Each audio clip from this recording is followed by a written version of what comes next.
अस्सलाम वालेकुम guys, welcome back. Okay, सो अब इस लेक्चर में हम एक बहुत ही ज़्यादा इम्पोर्टेंट टॉपिक की बात करेंगे जो कि इस चैप्टर का बेसिकली लास्ट टॉपिक है। ठीक है, एंड इसे कहते हैं इंक्लाइंड प्लेन।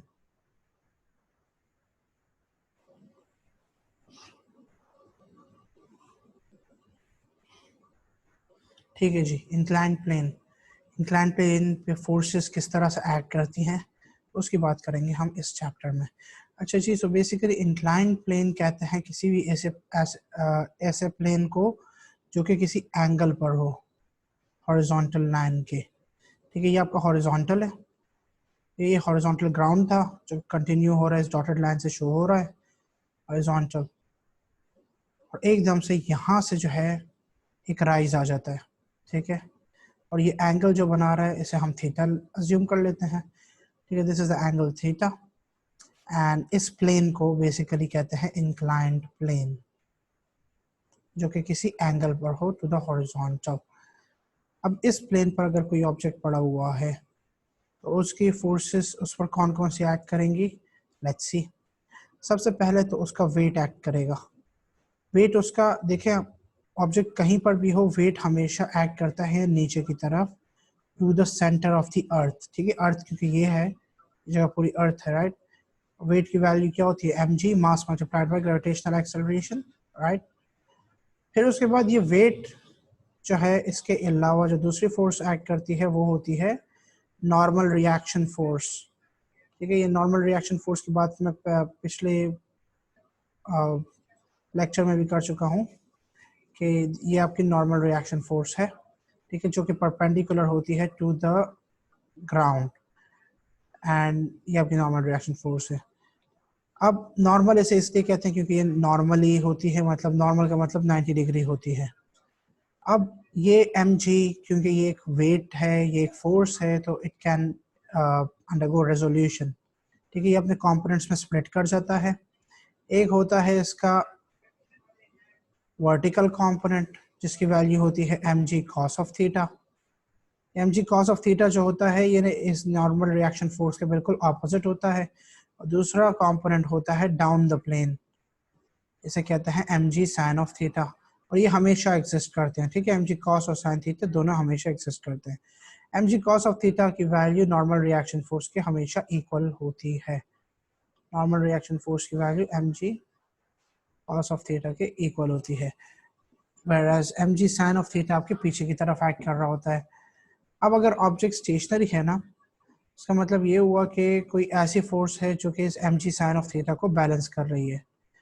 वो बेसिकली आपकी फ्रिक्शनल फोर्स होती है जो कि आगे की तरफ लगती है अगर ये ऑब्जेक्ट स्टेशनरी है तो। ठीक है, स्टेशनरी होने के केस में फ्रिक्शनल फोर्स आगे की तरफ लगेगी and it will prevent this object from moving anywhere.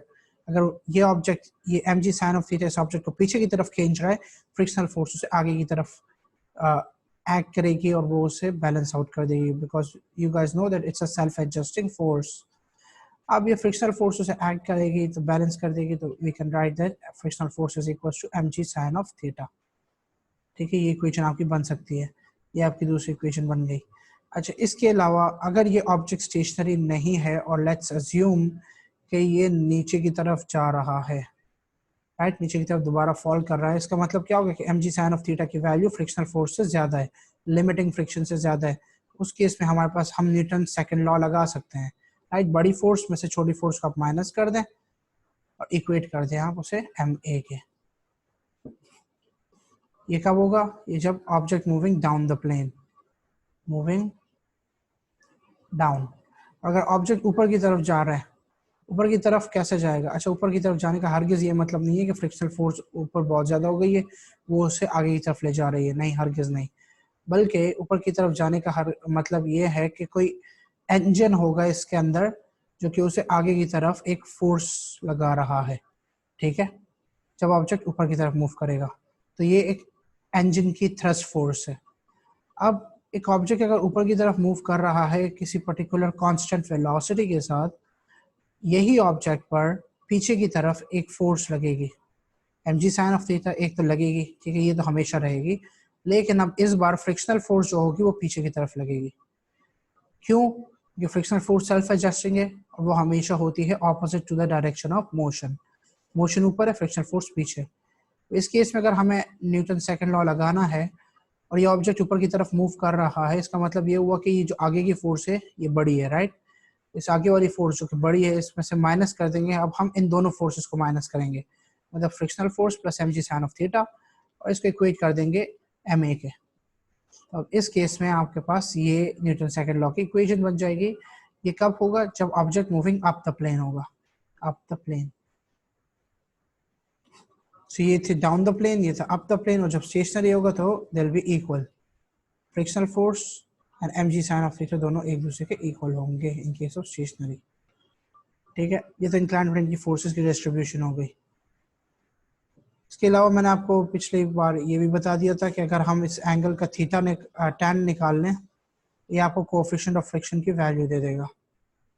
ठीक है, कोएफिशिएंट ऑफ फ्रिक्शन की वैल्यू आपके पास आ जाएगी।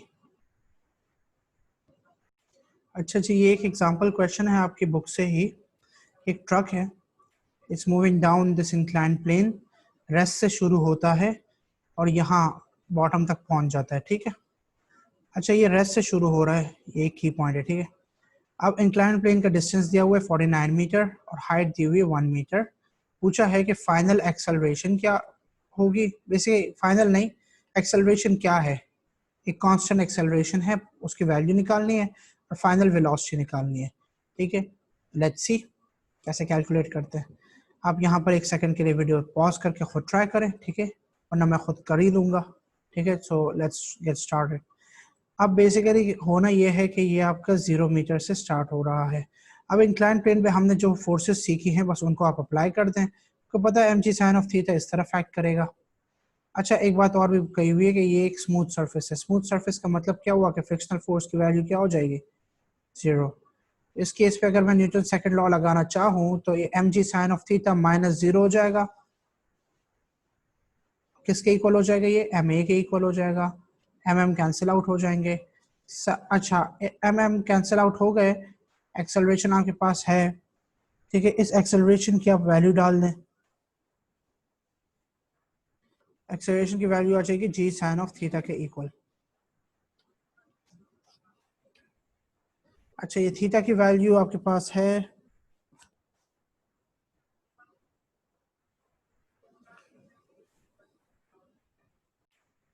अच्छा बाय द वे क्वेश्चन में मैं ढूंढ रहा था कि थीटा की कोई वैल्यू तो नहीं दी हुई, नहीं दी हुई। ठीक है, थीटा आपको फाइंड करना है। अच्छा आप अगर गौर से देखें, ये एक राइट एंगल ट्राइंगल है, राइट। यहाँ पर 1 मीटर इसकी हाइट है और इसकी हाइपोटेन्यूज की वैल्यू दी हुई है 49।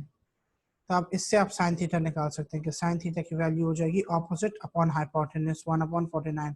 अच्छा बाय द वे ये बुक का क्वेश्चन है तो इसमें कैलकुलेटर आप यूज़ कर लीजिए। थीटा की वैल्यू आपके पास आ जाएगी साइन इनवर्स ऑफ 1/49। लेकिन वो जो एग्जाम में क्वेश्चन आएगा उसमें ऐसी कोई अजीब सी वैल्यू नहीं आएगी जिसमें आपको कैलकुलेटर की ज़रूरत पड़े। अच्छा बाय द वे ये बगैर कैलकुलेटर के भी हो सकता है, इसको आप इग्नोर करें इस वाली वर्किंग को।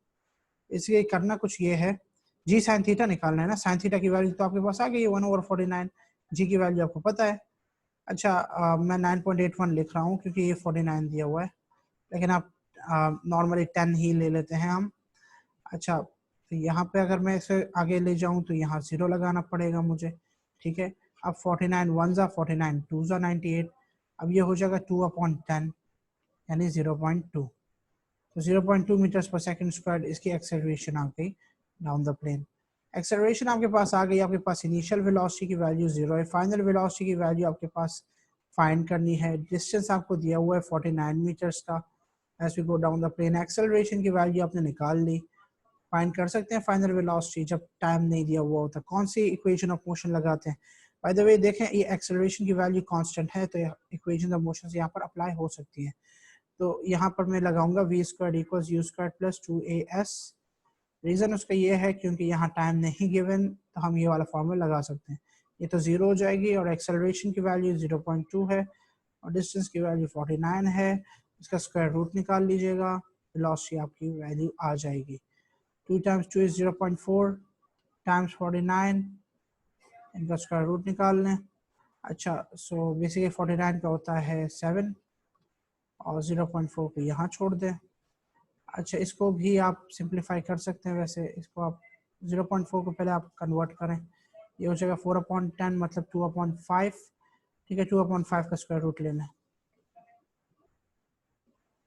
तो बेसिकली ये बुक का क्वेश्चन है तो अजीब सा ही आएगा, ऑफ कोर्स कैलकुलेटर वाली वैल्यूज है, लेकिन वहाँ पर आपको अच्छी वैल्यूज आ जाएंगी आंसर में। एंड बाय द वे शुरू में ही मैंने बता दिया था कि √2 की वैल्यू आपने याद रखनी है 1.41, √3 की वैल्यू आपने याद रखनी है 1.71। ठीक है, क्योंकि ये वैल्यूज अक्सर पास पेपर्स में भी पूछ लेते हैं या इनकी ज़रूरत पड़ती है। ठीक है, ये एक एग्जाम्पल क्वेश्चन था इंक्लाइन प्लेन का।